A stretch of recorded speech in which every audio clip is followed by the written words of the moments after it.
This isn't gonna work well. It's fun. Hey everybody, welcome to Dirt Guy Drive Time. This is the show that's like a vlog that I just talk about random crap that'll change your life on my way home from work. And surprisingly today, I'm actually stuck in like old school traffic. I'm not certain what this is about, but I hope it means people are going back to work and we can get on with our lives. Although, state of California announced yesterday, our glorious governor, that no matter where you go, what you do, you're supposed to wear a mask. But I'm by myself in my truck, so I don't feel like wearing a mask. But I've got a question I'm going to ask you. I'm going to lead off with today. We're going to see how this goes, okay? And that question is this: what does your God want? What is your God all about? Now, that's kind of an open-ended question, and it's not really specific, I would say. But there's a reason I'm going to ask that question. I want to explore some possible answers to that question. But what's prompting it is last night I got home and my wife waited till the very end of our download to give me what she called bad news. And when she said I got some bad news, I was a little nervous. And why'd you wait till the end of the show to give me the bad news? But the bad news was she, through a Facebook or Instagram or something, video, watched a video of a guy that was just wrecked because he's just a FedEx driver.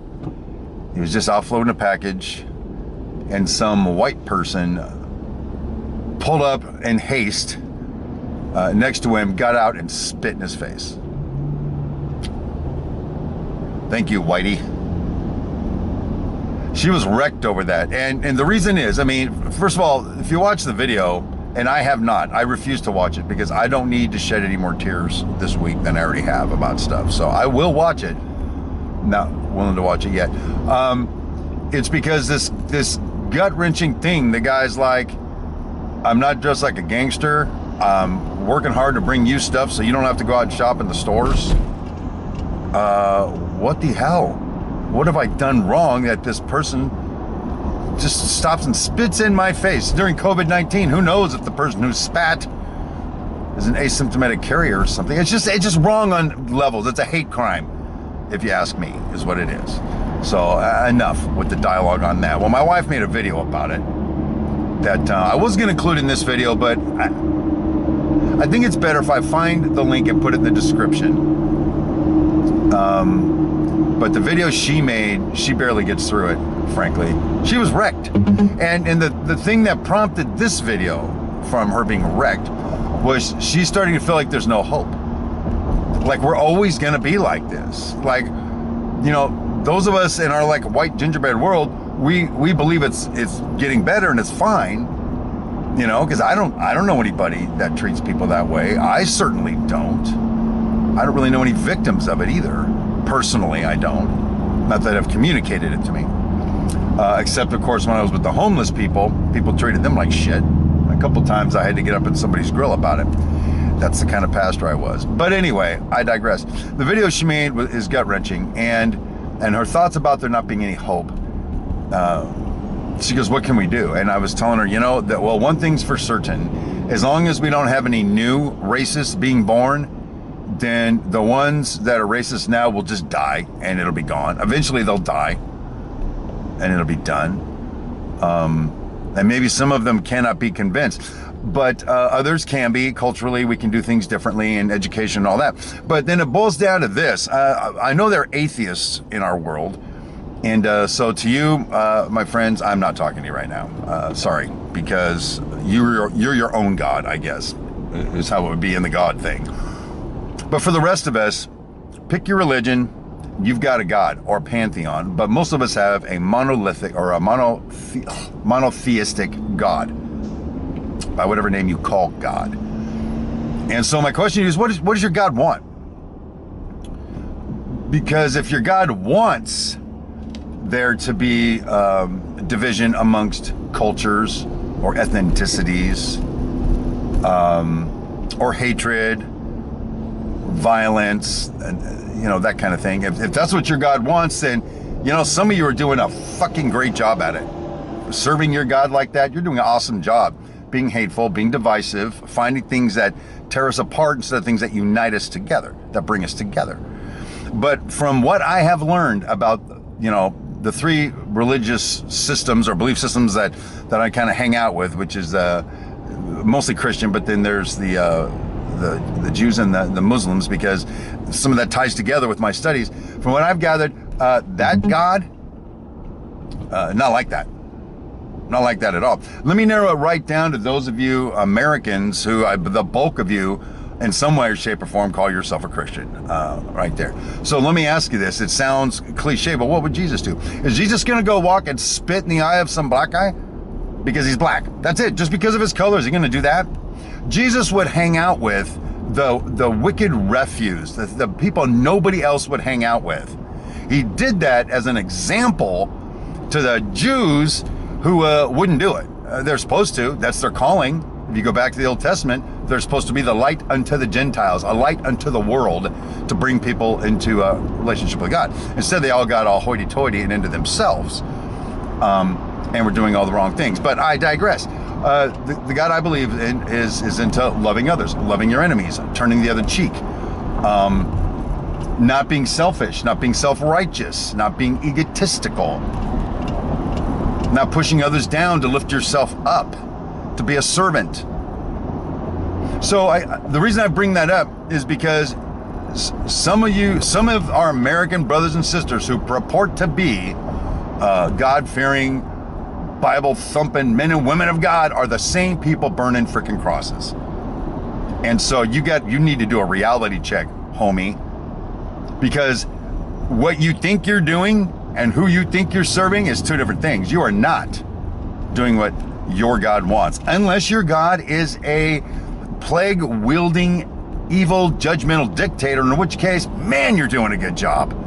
It's an awesome job you're doing, being such a racist bastard. That's amazing that you're doing that well with it.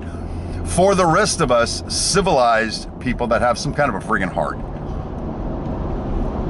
one of the greatest crimes, I think, that we who are not affected until we're affected, one of the greatest crimes that we who are not affected are committing is indifference.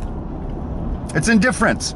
I suffer from it too. Up until lately I did. And indifference means you hear a story about some guy in Minneapolis that a cop suffocated with his knee until he died.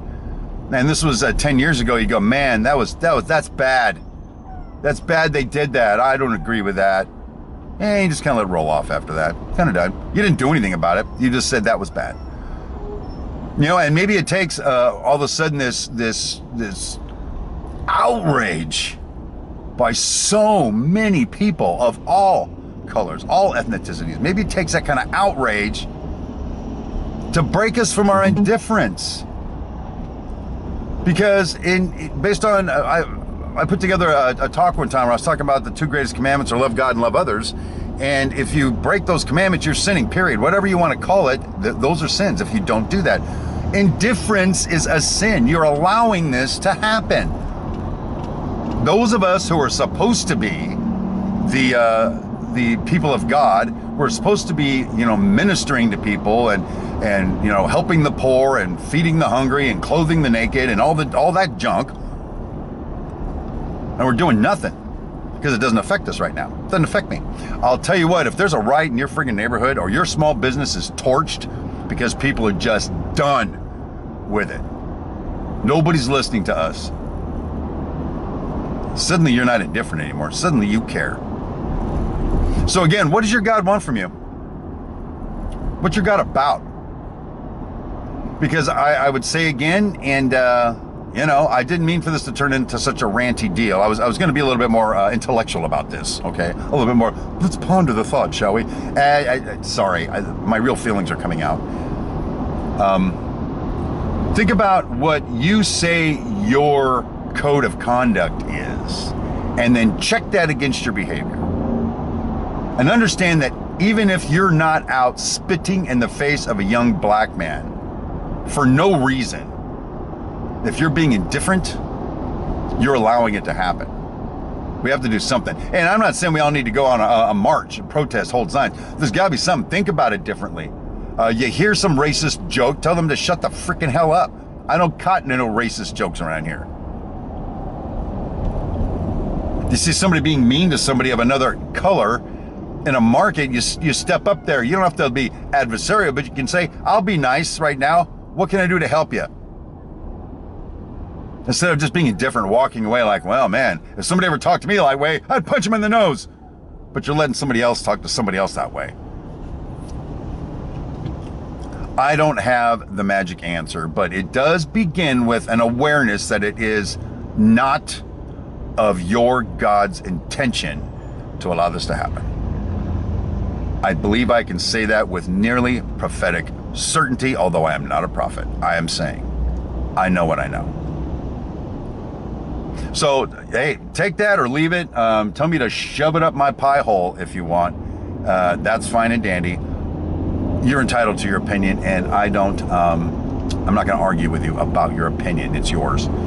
So, I don't know. I didn't mean to end the weekend on something like this, but there it is. There you go. Bob's your uncle.